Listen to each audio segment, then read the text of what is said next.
Hey, my loves. So it's me again. And today I want to talk about how to activate a candle magic jar. Now, this is a peace jar that I made for a family, and I want to activate it. So what I would do when I'm activating my spell work, and you can do this with your candle magic jars or any spell that you're doing, this is a great way to activate that spell. You want to start off with an incense. And I have a cone in here that was burning, but it went out because I had it leaning. So we're going to go ahead and start off with an incense. This incense is not... And you want to start off with an incense that is in alignment with your spell, okay? And what you'll do is you'll take that incense and you'll go, depending on the spell, you'll go clockwise or counterclockwise around your spell, okay? So I'm going clockwise, so this is about peace and happiness and joy and family. And you want to go to the top and the bottom of this spell, speaking out what this spell is for, who this spell is for, the name and birthday of the parties involved, okay? And you'll meditate and pray and speak out loud for a good 5 minutes at least, okay?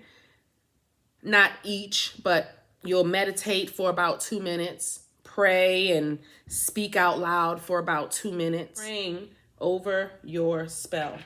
While you're doing that, after you finish doing that, you can leave the incense lit next to your spell and you'll put your hands on each side of your spell.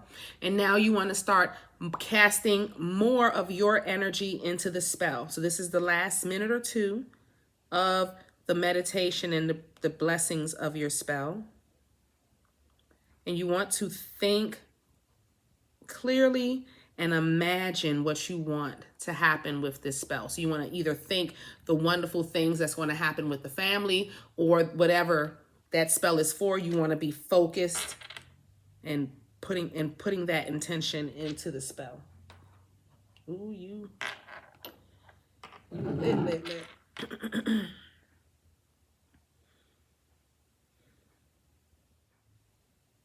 Once you do that, you want to do the Father, Son, and Holy Spirit, or you can do a cross above your spell, okay? You always want to make sure a candle is lit for your spell. Then you will you'll prepare your candle, okay? So I'm going to get my candle.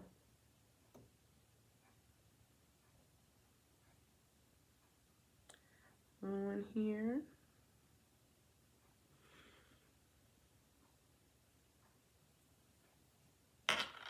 Now for the candle magic jars, you want to still pray. You can anoint your candle with oil, the associated oil with your spell that you're using. You can endorse your candle with the name and birthday of the parties involved. You can do that as well.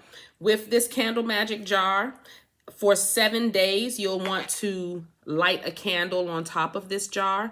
And it just depends on the spell.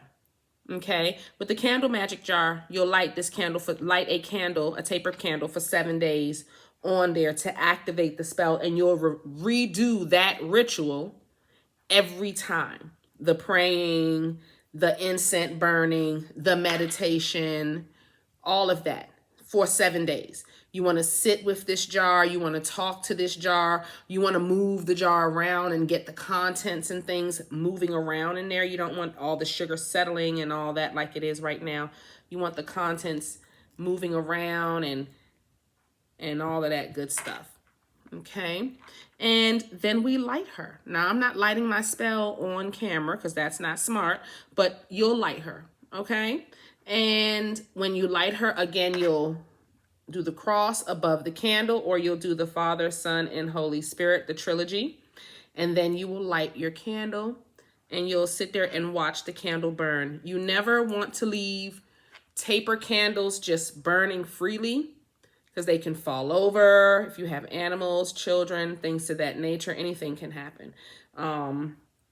Pay attention to my desk. I had a spell going, and I had a tiny, tiny little flame left in a pool of wax that I thought was about to go out. Left out the house for 30 minutes, came back, and the cold metal pan that my spell was on was engulfed. Okay, so pay attention, guys, because it could really be that quick. Thank God I had put my spell in a metal pan, and that's another thing y'all can do. But every time you do a spell, that's how you activate it. The only thing is, if you're doing dark work, you don't want to do the Father, the Son, and the Holy Spirit. You leave God out of dark work. That's between you and whomever you're doing that dark work with. So y'all have to watch yourself with that. So don't use anything biblical or from the Bible to do dark work. All right, my loves?